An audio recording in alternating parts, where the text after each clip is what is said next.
Muy bien, listos para empezar. Hoy, en Acá estamos, te proponemos escuchar la historia desde una mirada más amplia. Historia agrietada, con Daniel López.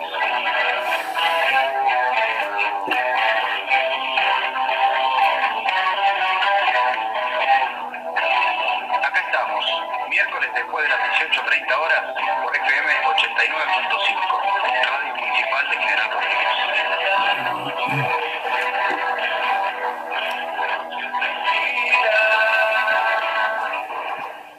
Bueno, lo tenemos del otro lado de la línea, nuestro columnista Daniel López. ¿Cómo está, Daniel? Hola, buenas tardes. ¿Cómo estás, Eduardo, Ale? Bueno, Jorge, ¿cómo andan ustedes? No sé Bien, si... bien, ¿cómo anda usted? Bien, muy bien. ¿Cómo Hoy, hablan hoy?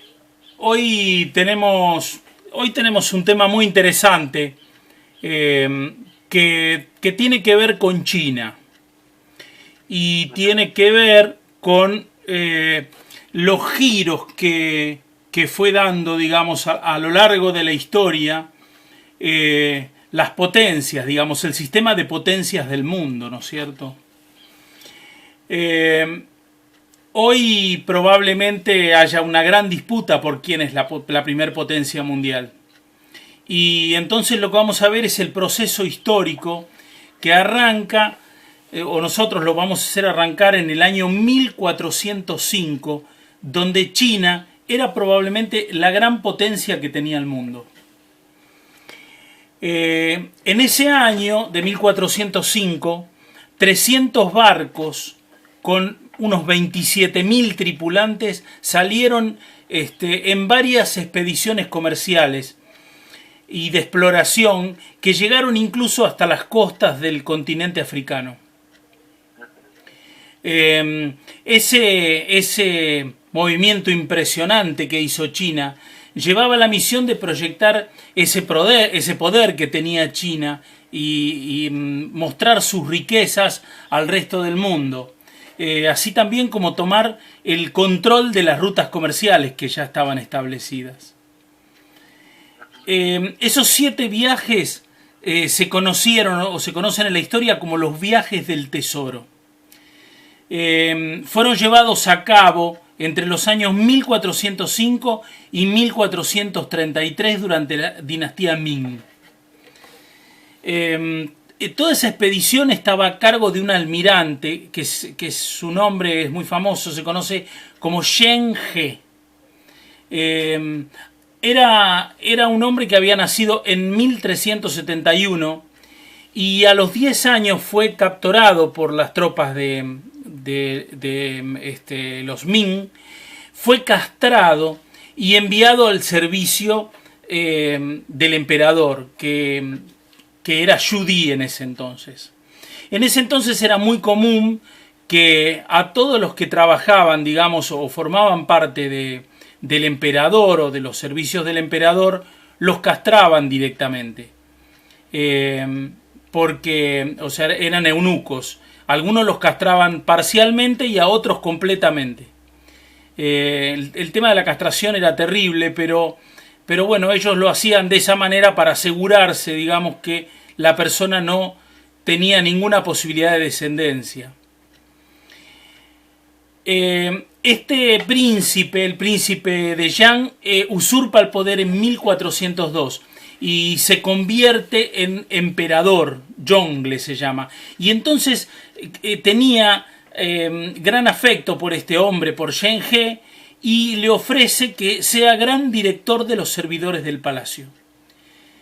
Entonces esta persona empieza a hacerse el ladero, digamos, principal o la persona de confianza del emperador, y entonces es este emperador quien va a construir esa gran flota de barcos de diferentes tipos que fue una cosa impresionante. Estamos hablando del año 1400, barcos que tenían hasta 150 metros de largo.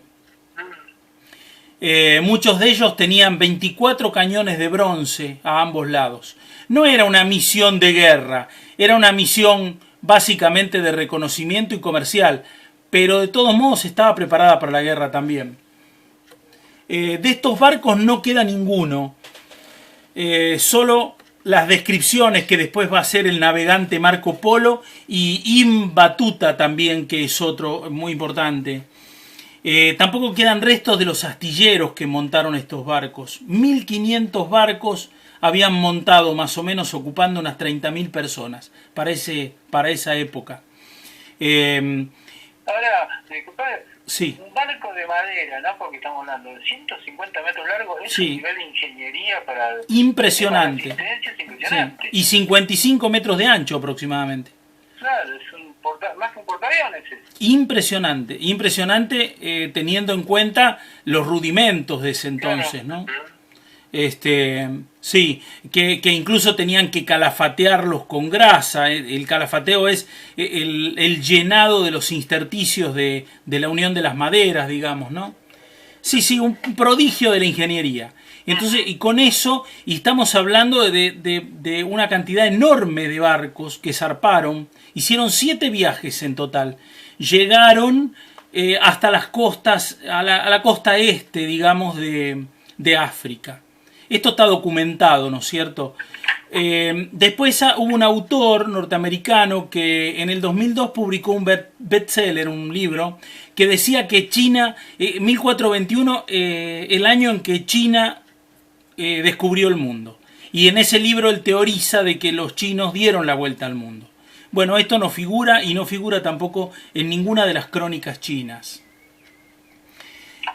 Bueno, posteriormente, en 1433, este almirante Zheng He fallece después de haber hecho 7 viajes de reconocimiento, que iba y volvía y llevaba algunos embajadores desde los lugares, ellos le llamaban embajadores de los lugares, y después los devolvían.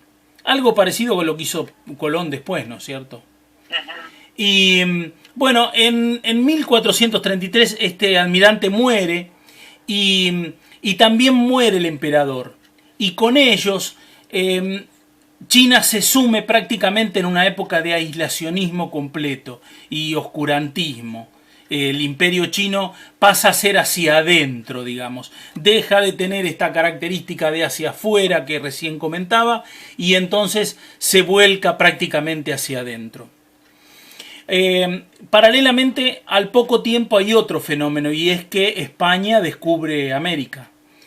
Y entonces, ya lo hablamos en algunas charlas anteriores, ese descubrimiento del oro y de la plata le permite a España pasar a ser de alguna manera el banco del mundo, el financista del mundo. Y entonces el dominio pasa a Europa. Unos años después, que también esto ya lo hablamos hasta el hartazgo, empieza a rotar España, hace un despilfarro muy grande y empieza a rotar, y entonces es Inglaterra quien se queda, digamos, con el control comercial y también de las rutas navales del globo. Y posteriormente, después de la Segunda Guerra Mundial, ese gobierno, digamos, estratégico del mundo pasa a las manos de Estados Unidos. Ese es más o menos el movimiento hasta el 1950. Y a partir de ahí, que ya el fin de la Segunda Guerra Mundial, y a partir de ahí empieza un proceso muy interesante que empieza a poner a países asiáticos dentro de la escena económica. El primero de los asiáticos es Japón. Japón había sido muy bombardeado durante la Segunda Guerra, todos ya conocen las bombas de Hiroshima y Nagasaki, y después la ocupación de los norteamericanos, prácticamente devastando al Japón. Pero a partir de ese momento, esa misma prohibición que los norteamericanos les hacen, porque los desarman militarmente y se ocupan personalmente de que no quede en pie ningún tipo de fabricación militar en Japón, empieza a haber un goteo de inversiones norteamericanas en Japón, y en 30 años Japón le pega la vuelta. Paralelamente en China se da un proceso más o menos similar. En China, similar pero distinto desde el punto de vista que China va a tener el apoyo de Rusia y va a girar, digamos, hacia un comunismo. Va a tener unos representantes, va a haber una guerra, obviamente, en China, una guerra civil, donde el comunismo va a terminar venciendo y se va a hacer del control del Estado. Y a partir de ahí ellos van a empezar a aplicar un plan que lo va a formular, digamos, el máximo líder de la República Popular China, y lo van a ir sosteniendo a lo largo del tiempo. Unos planes quinquenales cada 5 años, al principio muy rudimentario porque China se encontraba que el único capital que tenía era gente. Pero el problema es que la gente que tenían era gente absolutamente analfabeta. Ellos tenían un analfabetismo en el año 1950, perdón, un analfabetismo del 80%. 1.300 millones de habitantes aproximadamente tenían un analfabetismo del 80%. Entonces era muy complejo para el gobierno chino poner en marcha algún tipo de plan que estuviera basado en algo que no fuera la mano de obra. Entonces empezaron con un sistema de mano de obra intensiva, al principio aplicando, digamos, una idea de industria pesada, tratando de desarrollar como había hecho Rusia o el plan que tenía Rusia, y con el desarrollo de Rusia al principio, con la ayuda del desarrollo de Rusia, tratando de poner en marcha un plan económico que tuviera que ver con la industria pesada. Ellos después empezaron a correrse, digamos, del amparo ruso, y para el año 78 sube un líder, o asume un líder, que es Deng Xiaoping, que es probablemente el hombre que formatea la China que va a venir después. Una China que va a tener características muy particulares, pero que no ha parado de crecer. Entonces ahora voy a ir enumerando algunas de esas características y de esas ideas. Este hombre, Deng Xiaoping, propone los 4 principios fundamentales. Ellos van a tener un camino socialista, digamos, un partido comunista chino muy sólido que va a tener una alianza obrero-campesina. Es una alianza extraña, nosotros desde el punto de vista occidental no podemos entender, pero hay que gobernar 1.300 millones de personas, es muy difícil. En esos 4 principios ellos hablan de la perseverancia en la dictadura democrática popular. En la Constitución está esto, en la Constitución china. Es antagónico, digamos, ¿no es cierto?, hablar de dictadura y al mismo tiempo hablar de democracia. Pero bueno, en China funciona así. El Estado tiene que seguir la construcción de un socialismo que tenga particularidades chinas, porque China no se parece a nada. Y desarrollar la economía social de mercado, socialista de mercado. Tienen que perseverar en la dirección del Partido Comunista y perseverar en el marxismo-leninismo y el pensamiento de Mao Zedong, que tiene que ver precisamente con esta serie de normas que tienen que ver con aferrarse a la idea comunista. En 1986 China avanza hacia 4 modernizaciones. También las plantea este líder que es Deng Xiaoping y habla de un plan para el desarrollo de alta tecnología. Porque ellos se dan cuenta que con el estado, digamos, rudimentario que tenían al principio, dedicado a la industria pesada y a la agroindustria, digamos, no va a alcanzar en el futuro. Son recursos que no van a alcanzar. Ese es un gran error que comete, por ejemplo, Argentina, ¿no es cierto?, en los años que se tuvo que desarrollar, que el único desarrollo sustentable que se vio fue el campo. Digamos, no hubo hacia otro lugar un pensamiento. Eso pienso yo, ¿no? Bueno, ellos hacen un plan estatal que tiene que ver con 7 grandes pilares. Y que son, esto en el año 80 lo plantean, la biotecnología, el espacio, las tecnologías de la información, las tecnologías de la automatización, donde Japón ya estaba trabajando muy fuerte en la robótica. Hoy Japón es el líder mundial en robótica. En energía y en nuevos materiales.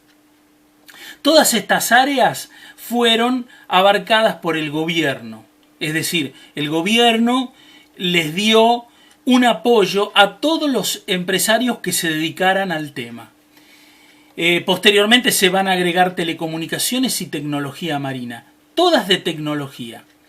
Es un programa que se llamó 863, el programa 863, que tenía que ver con el año 86, con el mes de marzo del año 86. Entre esas cosas que salieron, digamos, de todos esos pilares que ellos plantearon, está la nave espacial Shenzhou, que digamos ha liderado el programa espacial chino. Este líder va a pronunciar una frase que es muy famosa.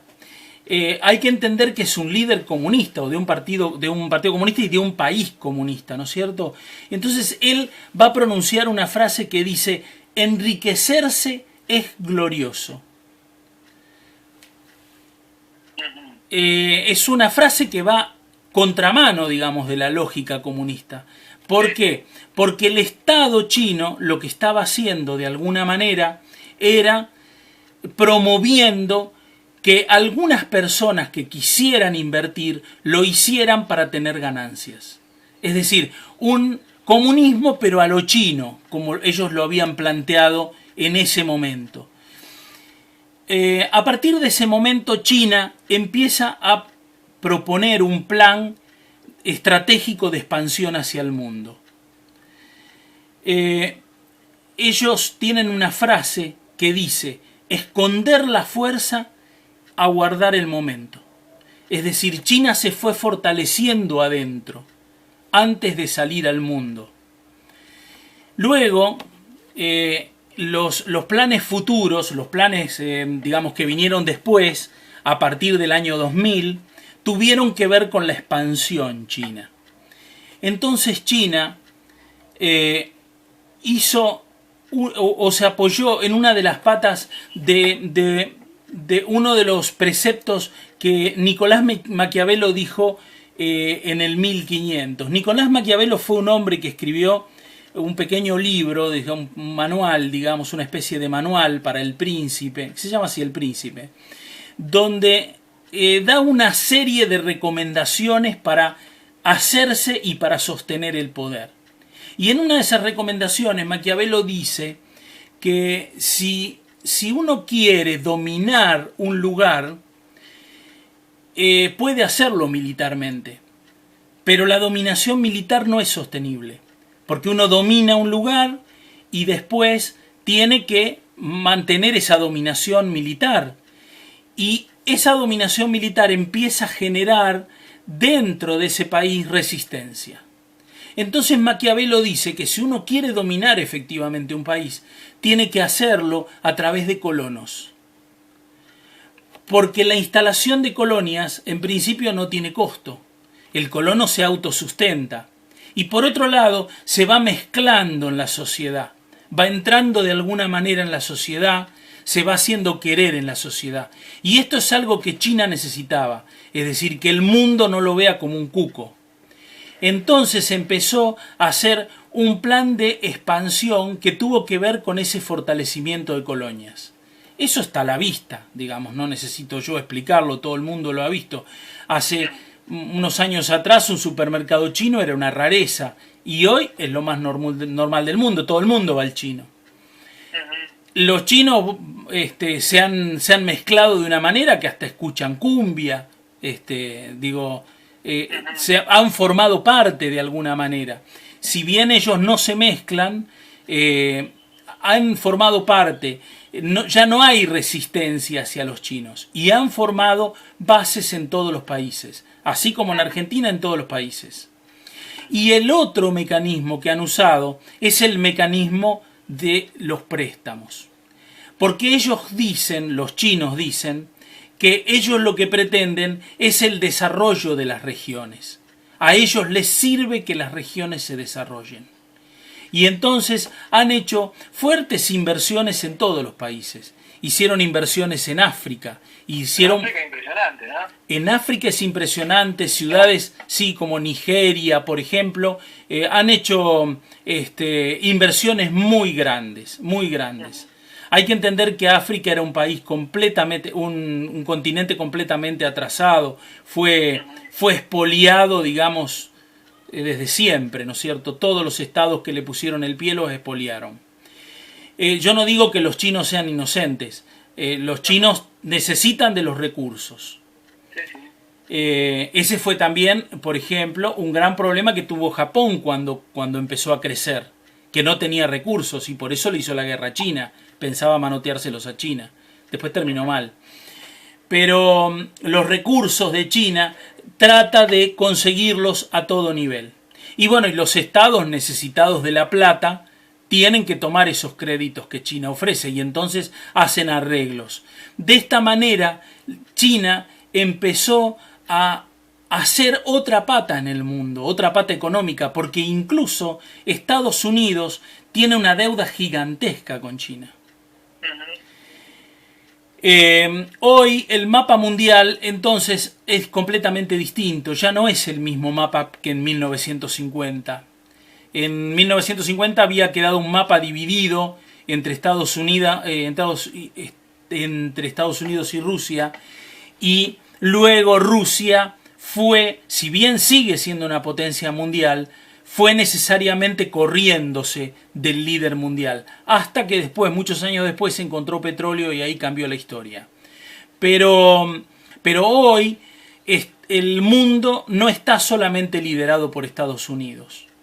Hoy China representa una nación que se muestra con prácticamente igualdad, aunque es impensable, con Estados Unidos. Ya han tenido un problema grandísimo por el sistema operativo de telecomunicaciones, donde China ha desarrollado el propio, que es Huawei.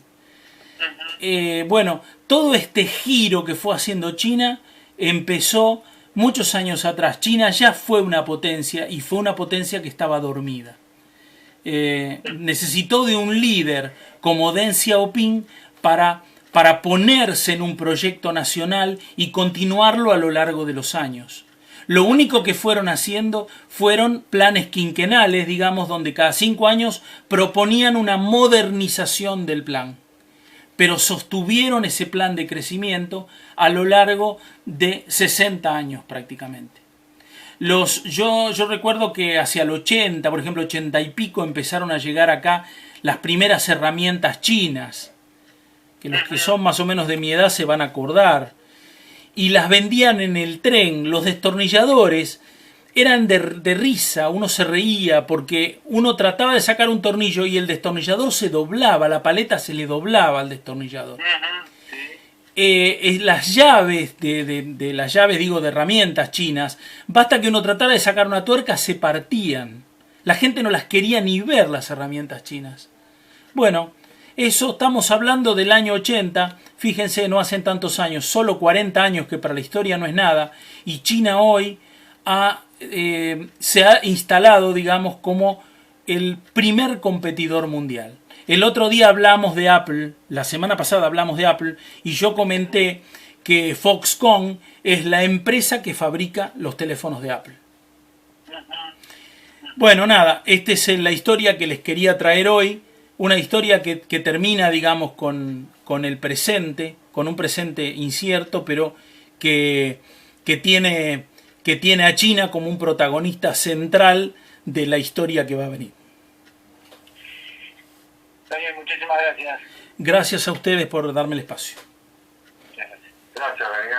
Bueno, Buenas tardes.